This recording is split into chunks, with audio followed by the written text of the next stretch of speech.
Have you ever heard of ground rent? It sounds simple, right? If you're a leaseholder, you certainly will have come across this. It's just a small payment for the land that your property sits on. But what if I told you that a seemingly innocent fee could be a ticking time bomb for your investment, for your home, potentially costing you thousands of pounds or even making your property unsellable? Stick around because today we are demystifying ground rent, and trust me, you'll need to know this. Hey everyone, I'm Josh from Short Lease Property Sales. We are the estate agency specializing in flats with short leases. Welcome back to the channel. Today, we're diving deep into a topic that causes a lot of confusion and, frankly, problems for leasehold homeowners. It's ground rent. Whether you're a first-time buyer just looking at a leasehold flat, getting into home ownership, or an existing owner worried about selling or living, in fact, with your current ground rent, understand your ground rent is absolutely crucial. So let's start with the basics. What is ground rent? In the simplest terms, it's a regular payment you make to the freeholder, the owner of the land that your property sits on.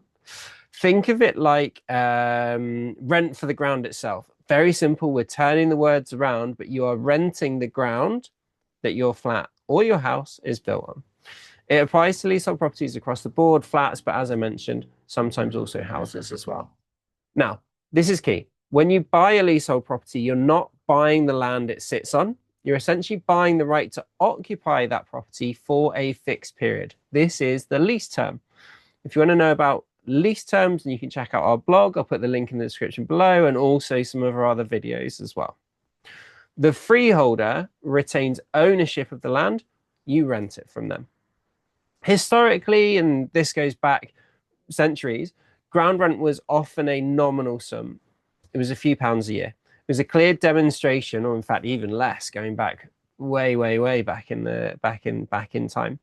It was a clear demonstration of the freeholders' ownership and a way for them to collect a small income, but it wasn't really about the financial benefit.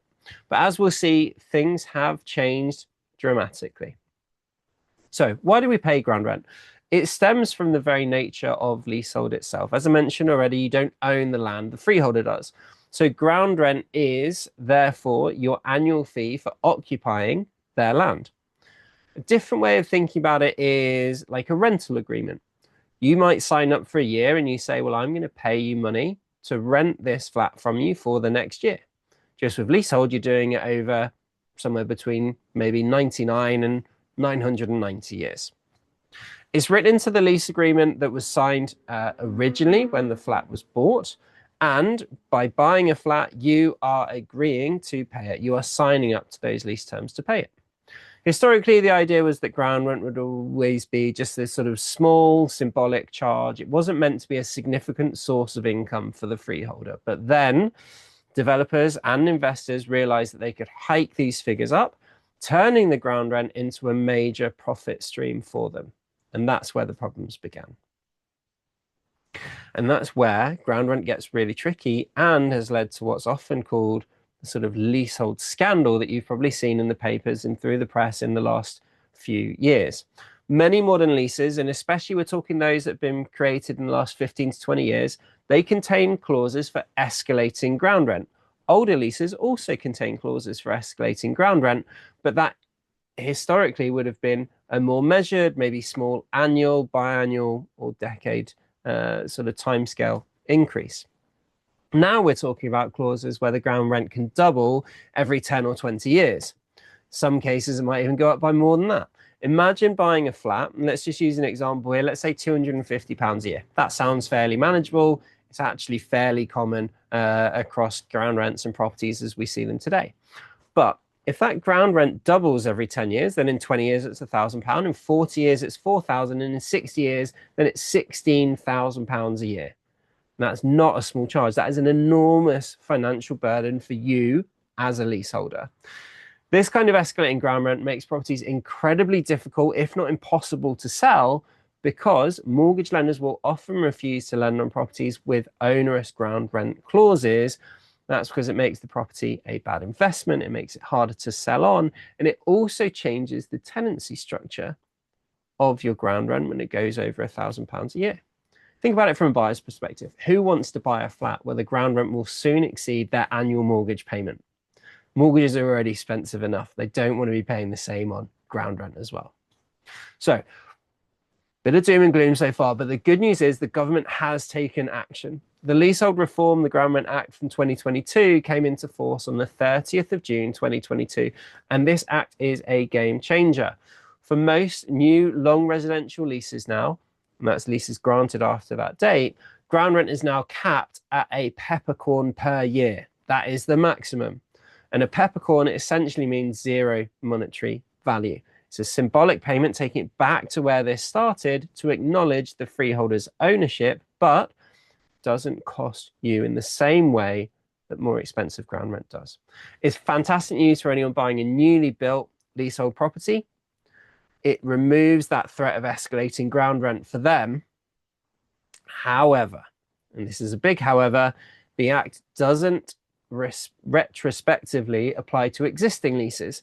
And that's anything granted before 30th of June 2022. So if you're already a leaseholder and you bought your flat before that date and you have an escalating ground rent clause, unfortunately, you are still affected by it. What are your options then?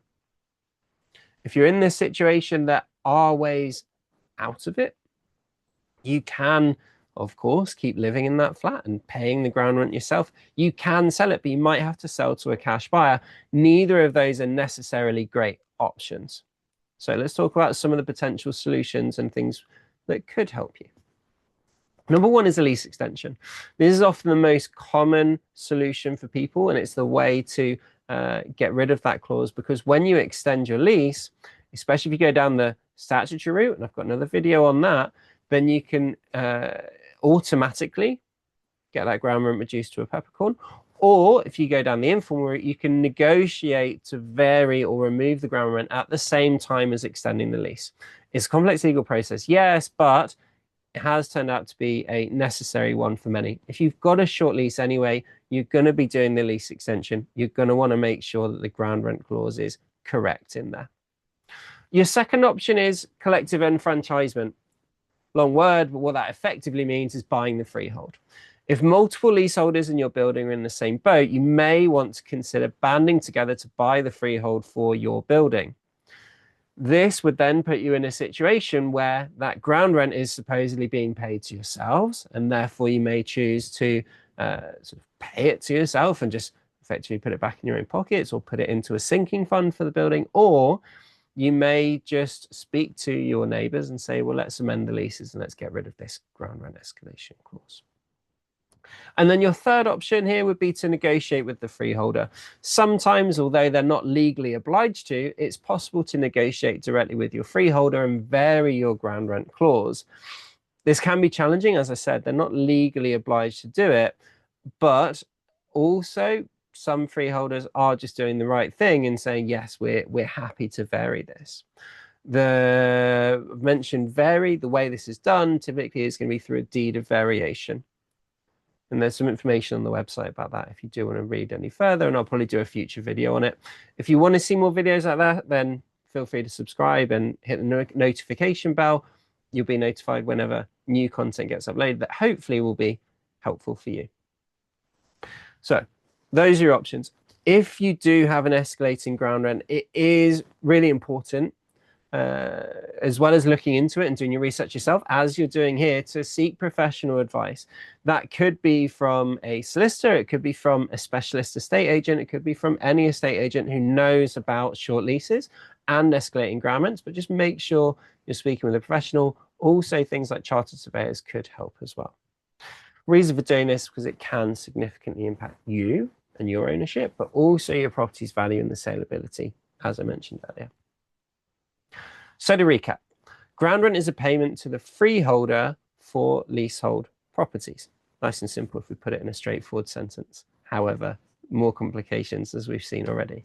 It can be a major problem if it contains escalating clauses. The Leasehold Reform Act from 2022, effectively it caps ground rent at a peppercorn for new leases, but if your lease is older, then that isn't retrospectively applied to you. You may want to consider a lease extension, a freehold purchase, a deed of variation to tackle any ground rent issues. Don't let your ground rent catch you off guard. If you can get ahead of it, you may be better off rather than waiting for these sort of big increases to come down the road. If you're just looking at buying a flat, then always check the lease terms carefully before purchasing. And if you own one with an onerous ground rent already, as I said, seek expert advice immediately, even if you don't act on it immediately, because it could save you a huge headache and a lot of money in the long run, sorting this sooner rather than later.